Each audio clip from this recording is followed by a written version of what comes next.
Rain fell hard against the parade ground, drumming on the black asphalt like an unending march. Rows of Navy SEALs stood rigid, water streaming down their uniforms as the storm darkened the afternoon sky. In the center, a white tent shielded the brass. Rows of medals glinting under the dim lights, reflections of power and history. It was the annual SEAL Veterans Honor Ceremony, where the past met the present, and stories of courage whispered louder than the thunder. Among the crowd stood Daniel Cole, a man whose presence seemed almost invisible, yet strangely magnetic. A single dad in his late 30s, with short cropped hair now flecked with gray and eyes the color of worn steel. His jacket was plain. No medals pinned, no sign of who he once was. He stood slightly apart from the others, one hand resting on the shoulder of a teenage boy beside him. His son, Eli. Eli's eyes darted between the line of officers and his father. "Dad, they're calling up the veterans now." "Shouldn't you?" Daniel smiled faintly. "No need, son. I'm just here to watch." From the tent, the master of ceremonies read through a list of distinguished call signs. The kind whispered like legends across generations. Viper. Ghost Hawk. Reaper. Each name drew murmurs and applause. But when the crowd quieted, the commanding officer stepped forward. A man known across the Navy for his iron discipline and sharp tongue. Admiral Marcus Steele. He was built like a statue. Tall, broad, with piercing blue eyes that could strip the confidence from a seasoned warrior. Steele took the microphone and looked over the crowd, scanning faces like he was hunting for something. Then his gaze landed on Daniel. The Admiral smirked. "I see we have some veterans keeping to the sidelines." His voice carried through the storm. "You there?" He pointed directly at Daniel. "Why don't you join us up front?" Every head turned. Daniel froze for a moment, the air thick with sudden attention. Eli looked up, whispering, "Dade, he's talking to you." Reluctantly, Daniel stepped forward, boots echoing against the wet ground. The Admiral's tone carried both curiosity and a trace of mockery. "Name?" "Veteran. Daniel Cole, sir." "Cole," Steele repeated. "You served with the SEALs?" "Yes, sir." Steele tilted his head, lips curling in a faint grin. "You look too calm for a frogman. Must have been logistics or intel, right?" Laughter rippled lightly among the officers. Daniel didn't flinch. His eyes remained steady, his voice calm. "No, sir. Direct action team." The Admiral's grin faded slightly. "That's so. Then you must have had a call sign. What was it?" A moment of silence. The rain hammered harder. Eli's eyes widened. He'd never heard his father talk about the past. Daniel had always brushed off questions about his service, saying only that some ghosts should stay buried. The Admiral leaned closer, voice sharp. "Come on, veteran. Don't be shy. What was your call sign?" Daniel's jaw tightened. Then, in a low, quiet voice, he said, "Iron Ghost." The words cut through the noise like a blade through silk. The laughter stopped instantly. A sudden tension rippled through the tent, so tangible that even Eli felt it. Admiral Steele froze, his expression shifted, first disbelief, then a flash of something deeper, recognition, fear. He stared at Daniel, eyes narrowing as if seeing a specter from a battlefield long buried. The murmurs among the officers began to rise. One of them, a younger commander, whispered to another, "Iron Ghost. That can't be him." Steele took a step back, his voice now quieter but strained. "You're telling me you were Iron Ghost?" Daniel simply nodded. Lightning cracked across the sky, illuminating Steele's face, a mixture of shock and guilt. He turned toward his aide, muttering something under his breath before facing Daniel again. You're supposed to be dead." The crowd gasped. Eli's eyes widened. "Dead? What does he mean?" Daniel's hand tightened on his son's shoulder. "Not today, son." His tone was steady but carried the weight of 1,000 untold stories. Admiral Steele took a deep breath, his composure faltering. "Everyone, give us a moment." He motioned for the nearby officers to step back, then looked Daniel in the eye. "We need to talk. Now." The two men stepped away from the crowd, under the edge of the tent. Rain pounded against the canvas above them. "Where the hell have you been, Cole?" Steele's voice was low but trembling. "We lost half our team in Operation Eclipse, because your signal went dark. They said you vanished. The intel blamed insurgents. But now you just show up." Daniel's expression didn't change. "I didn't vanish. I was left behind." Steele blinked, taken aback. That's not what the report said. You were MIA, we assumed." "You assumed wrong." Daniel cut in, his tone colder than the rain. "They buried me on paper, because it was easier than facing what really happened." The Admiral stepped closer, anger flaring in his voice. You think I didn't care? I wrote the damn report myself. Daniel met his gaze with a quiet fury. Exactly. For a moment, the storm outside seemed to fade. All that existed was the tension between them. The betrayed and the betrayer. Steele's face tightened, the weight of old guilt pressing hard. You shouldn't have come back, the Admiral said under his breath. Not here. Not like this. Daniel's voice softened, almost a whisper. I didn't come back for you, Marcus. I came for my son. He deserves to know who his father really was and why I left. Steele looked over Daniel's shoulder at Ally, the boy watching them with innocent confusion. And the Admiral's composure cracked further. His voice trembled as he said, if that boy ever learns what happened out there, it won't just destroy you. It'll destroy me too. Daniel stepped closer, eyes unyielding. Then maybe it's time the truth did. The thunder rolled again, echoing like gunfire across the field. The ceremony, the crowd, the medals. All seemed to fade into insignificance. The legend of Iron Ghost had returned. And the Admiral's hands were already shaking. The crowd dispersed under the rain, but whispers followed Daniel like shadows. Iron Ghost. They murmured. That can't be real, he's just a story. To the younger SEALs, that name was almost myth. A phantom from the bloodiest covert missions ever whispered about in training halls. But to Admiral Steele, Iron Ghost wasn't myth. He was memory. Daniel stood silent as Steele ordered his driver to wait. They stepped inside a nearby command building. Dripping rain onto the polished floor. The sound of distant thunder echoed through the hallway as the door slammed shut behind them. Steele turned sharply, voice hard again, trying to recover his authority. Start talking, now. Daniel's expression didn't change. He moved to the window, looking out at the rain. Operation Eclipse. Northern Afghanistan. You remember that night? Steele hesitated. I remember every man I lost. Daniel turned to him slowly. Then you remember the order to pull out. Before confirming extraction for Team Echo. The Admiral's face paled. You left us behind. Daniel continued, voice low but razor sharp. 6 men pinned down in that valley. I radioed for air cover, but the comms were silent. You called in evac, without us. Steele's composure cracked, eyes narrowing. That's not how it went. We had no signal from your team. Intel said the enemy was closing in. Don't lie to me, Marcus. Daniel's tone dropped to a cold whisper. You heard my call. I begged for 30 seconds. 30 seconds. The air between them turned thick. The storm outside grew louder, as if the sky itself demanded truth. Steele finally looked away, jaw clenching. You weren't supposed to make it out. For a moment, Daniel said nothing. Just a long silence, heavy with betrayal. Then he asked quietly. Who ordered it? You or command? Steele's eyes flickered.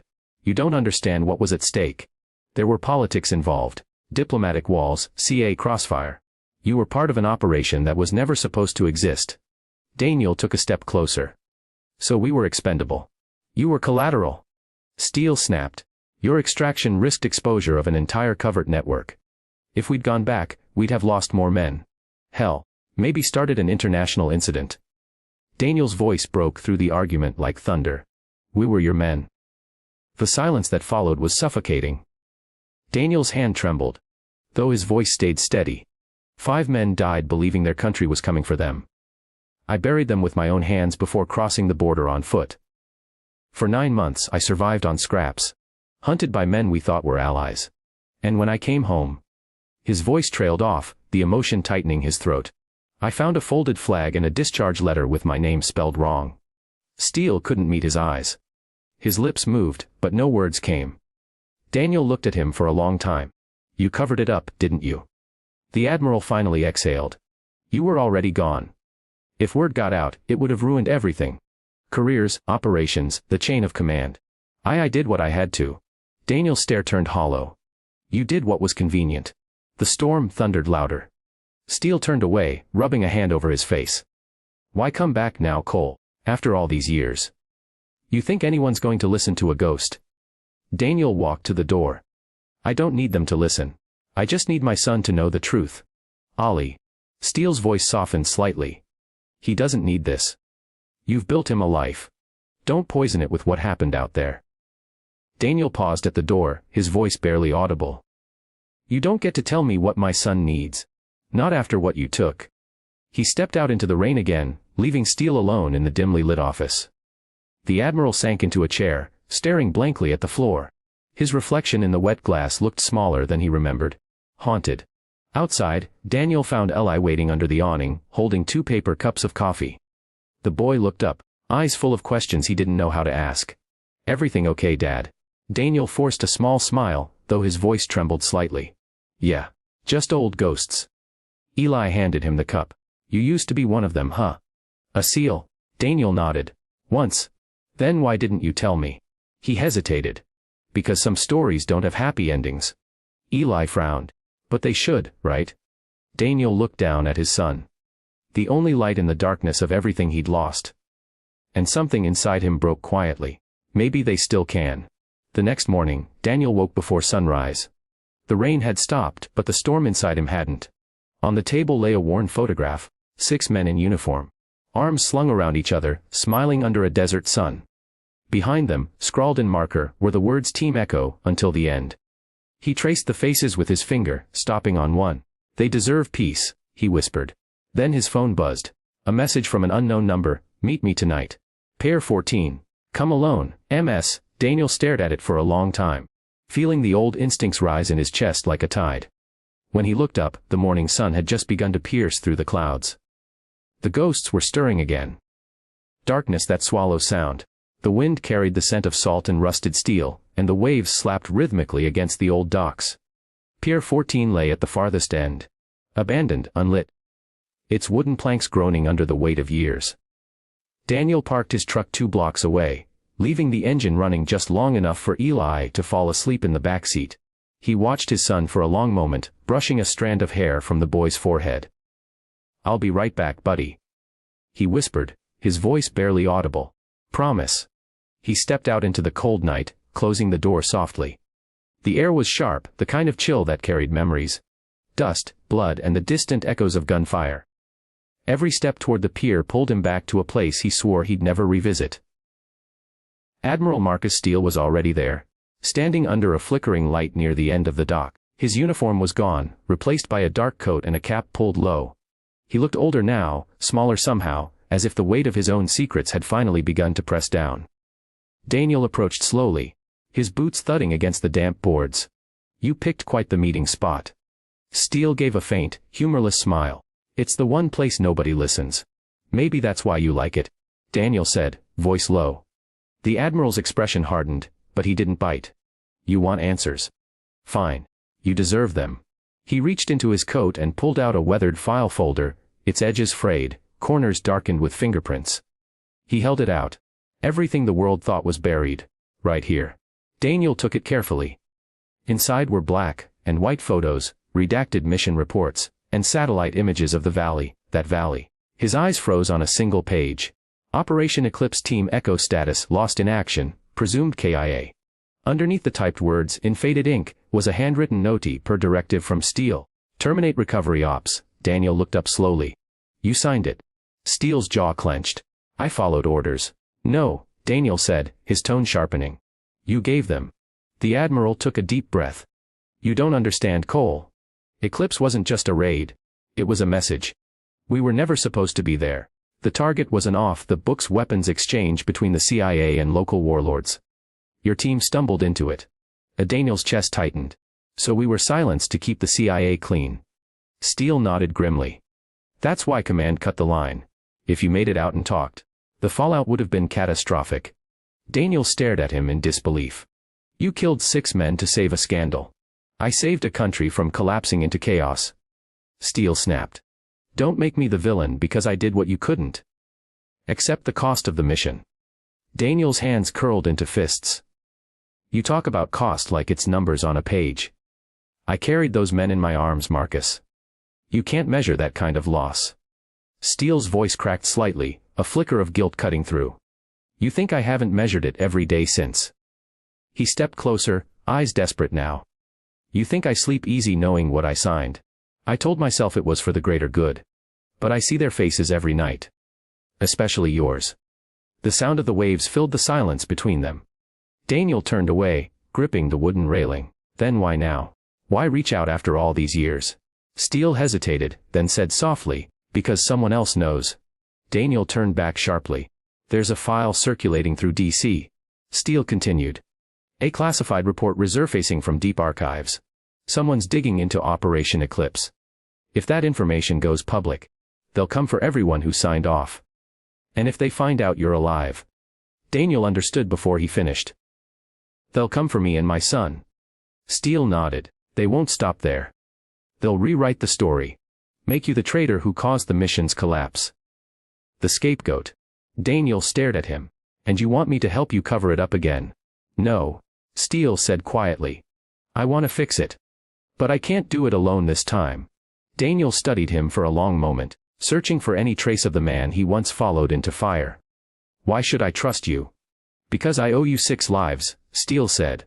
His voice trembled slightly. And maybe this is the only way I'll ever pay that debt. The wind howled, rattling the metal chains along the dock. Somewhere far off, a ship's horn bellowed through the fog. Daniel's instincts screamed that this was a trap. But something in Steele's eyes told him it wasn't. It was desperation. Finally, Daniel said. If I do this, it's not for you. It's for them. He pointed at the file. For the truth. Steele nodded, relief flickering in his eyes. Tomorrow, 0900 hours. There's someone you need to meet. An analyst who pulled the report before it vanished again. Her name's Lee Burns. She's ex-CIA. She'll find us the rest of the puzzle. Daniel turned to leave but paused. If you're lying again, Marcus, I'll make sure the next ghost you see is me. The Admiral swallowed hard, nodding. Understood. As Daniel walked back toward his truck, the night seemed heavier, the fog thicker. He opened the door quietly, glancing at Eli, still sleeping peacefully. Unaware that the shadows of his father's past were gathering once more. Daniel started the engine and looked out toward the black horizon. The storm might have passed, but the war was far from over. For the first time in years, he wasn't just a father or a veteran. He was Iron Ghost again.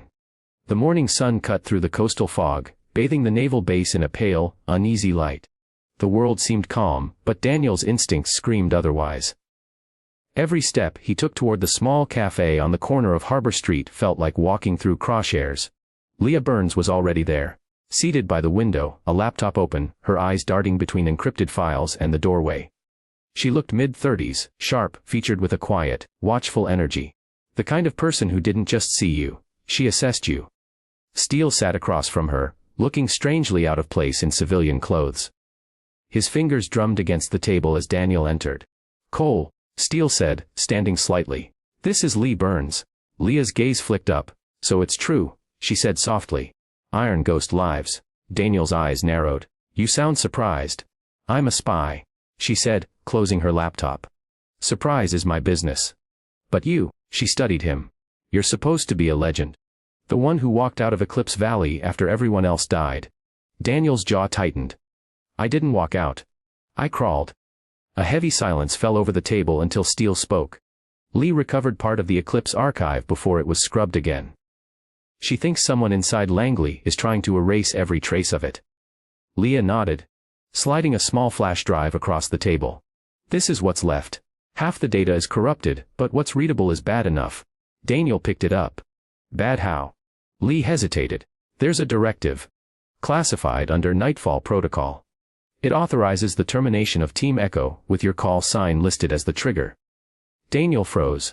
My call sign. She nodded grimly. They didn't just abandon you, Daniel. They framed you. According to this file, Iron Ghost went rogue. Compromised the mission, killed his own men, and disappeared. That's why Command buried you. That's why your name vanished from the SEAL rolls. Steele's face went pale. They turned him into the scapegoat. Daniel leaned forward, voice low and steady. Who signed that directive? Leah's fingers danced over her keyboard, pulling up a heavily redacted document. Only one unredacted name remains, an approval signature.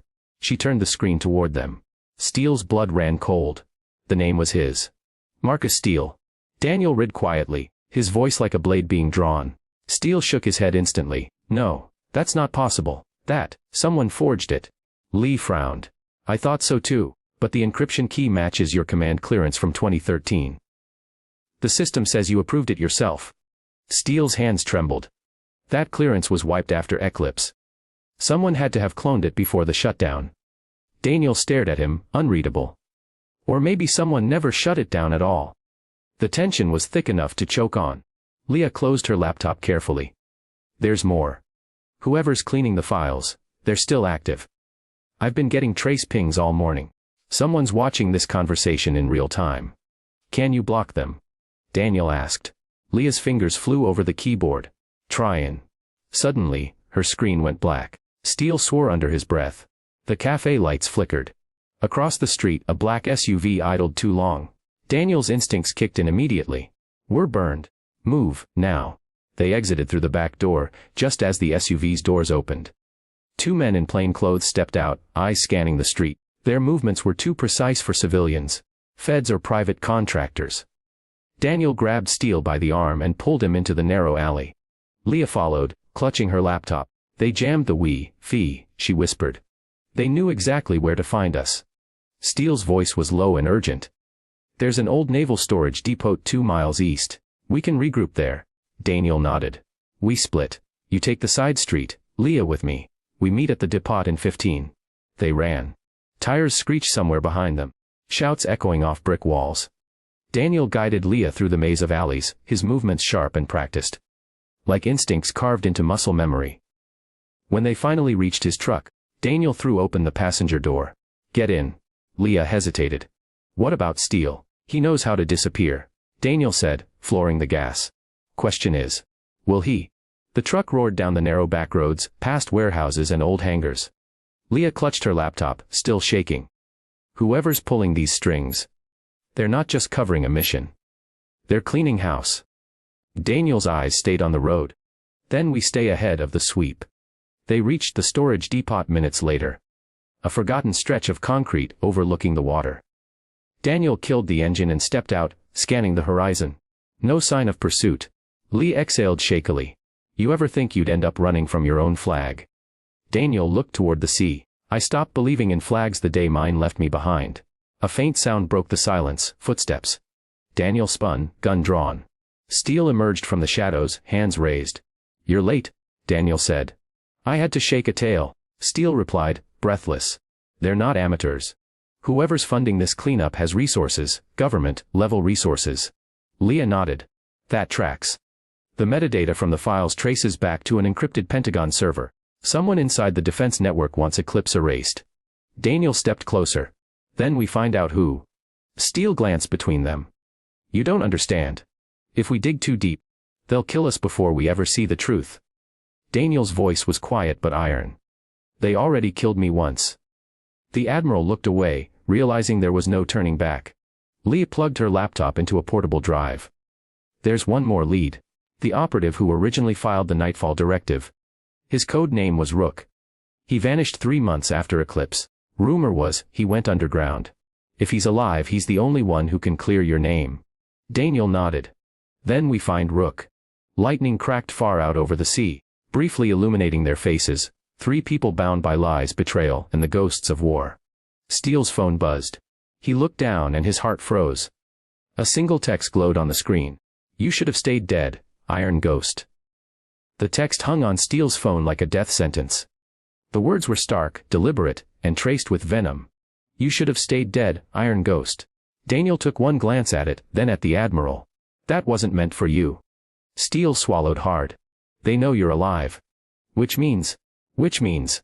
Daniel cut in. They're coming for all of us. Leah closed her laptop and tucked it into her bag. We can't stay here. If they've already located Steele's signal, it's only a matter of time before they triangulate this site. Daniel nodded. Then we move. We need somewhere off the grid. Someplace they can't trace. Steele's gaze drifted toward the horizon, where an abandoned naval airstrip lay faintly in the distance. There's a decommissioned hangar north of the cliffs. No power, no cameras. We used it for field tests years ago. Daniel checked his watch. Then that's our next ghost house. They piled into the truck again. Daniel behind the wheel, Lee in the passenger seat, Steele in the back. The night pressed against the windshield as they drove, headlights cutting through thick fog. The city lights faded behind them, until there was only the sound of tires on cracked asphalt and the rhythmic pounding of the surf below the cliffs. Inside the cab, Lee's voice broke the silence. So this Rook guy. Any idea where to start? Steele exhaled. Rook wasn't a SEAL. He was CIA liaison for Eclipse, real name, Noah Kendrick. He had access to every mission directive and black budget. If anyone could forge a kill order, it's him. Lee nodded. Then where is he now? Off-grid. Steele said. Last ping we got was 5 years ago, northern Idaho. He vanished after a Senate inquiry into misused covert funds. Daniel kept his eyes on the road. So he's hiding. Or being hidden. Aaliyah glanced at Daniel. You think he'll talk? Hey Will. Daniel said quietly. Everyone talks when the ghosts come calling. The truck rumbled up the dirt road, climbing the cliffs until the old airstrip came into view. A wide concrete stretch cracked with weeds, flanked by a rusted hangar. The stars hung cold above them, and the sea below looked like black glass. They parked behind the hangar and entered through a warped metal door. Inside, the air was thick with dust and the faint echo of forgotten engines. Daniel swept the room with his flashlight. Well, stay here till dawn. Leah unpacked her laptop, connecting it to a portable satellite hub. If Rook's alive, I can trace his last encrypted signal through ghost channels. Retired intel networks that never fully shut down. Steele gave her a doubtful look. And if those channels are monitored? Leah smirked faintly. Then we'll know how close they are before they do. Daniel stood by the door, scanning the darkness outside, listening. Every creak of the hangar felt amplified. They'll move fast. Whoever sent that text isn't bluffing. Steele sat down heavily on an old crate. You ever wonder, Cole, if we're just ghosts chasing shadows? Daniel turned toward him. You started this, Marcus. Don't fade on me now. The Admiral looked up, eyes wary. I didn't start it. I just buried it. There's a difference. Aaliyah suddenly froze, staring at her screen. Got something. Daniel moved to her side. What is it? An active signal from an old agency relay in northern Idaho. Encrypted but bouncing through obsolete SEAL frequencies. Someone's alive out there using your old network. Daniel's heart pounded. That's him. Leah nodded. If we leave now, we can reach the coordinates by dawn. Before Daniel could reply, a faint hum broke the silence. The low, menacing whine of approaching engines. He moved to the window. 2 black SUVs were climbing the cliff road, headlights off. They found us. Leah slammed her laptop shut. Steele stood, drawing the sidearm he'd carried since the service. How many? Too many? Daniel said, scanning the perimeter. We hold them long enough to break contact, then disappear. Leah's fingers flew across her keyboard. I can trigger a feedback loop in the relay.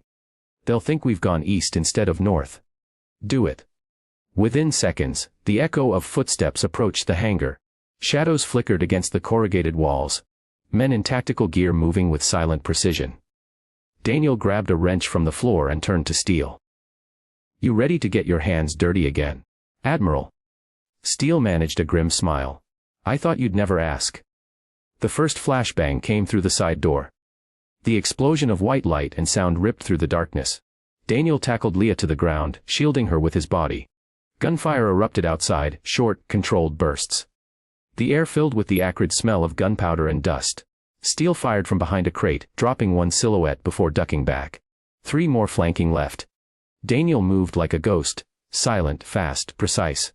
He slipped through the shadows, grabbing one attacker from behind, slamming him into a wall, and disarming him in a single motion. Another came at him with a knife. Daniel countered, twisting the man's wrist until the blade clattered to the floor. One hit to the throat, and the body fell limp. Lee yelled from across the hangar. Loops ready! Move. Daniel and Steele covered her as she sprinted toward the truck. The remaining gunmen advanced, bullets sparking off metal beams. Daniel fired twice, clearing a path. They dove into the truck as Daniel floored the gas. Gravel sprayed behind them as the headlights cut through the mist. The hangar shrank in the rearview mirror. Then erupted in flames as a grenade detonated inside. Lee looked back, eyes wide. They weren't trying to capture us. Daniel's jaw clenched. They wanted to erase us. As they sped through the night, the glow of the explosion fading behind them, Steele looked at Daniel. His face pale, haunted. We're out of time, Cole. Whoever's behind this, they're cleaning the board. Daniel's voice was cold steel. Then let's find the one holding the broom. Lee's laptop pinged softly. Coordinates locked. Rook's last known location. 20 miles outside Clearwater, Idaho. If he's alive, he'll know why this is happening. Daniel's eyes hardened as the truck roared north into the darkness. Then he's about to meet the ghost they tried to bury.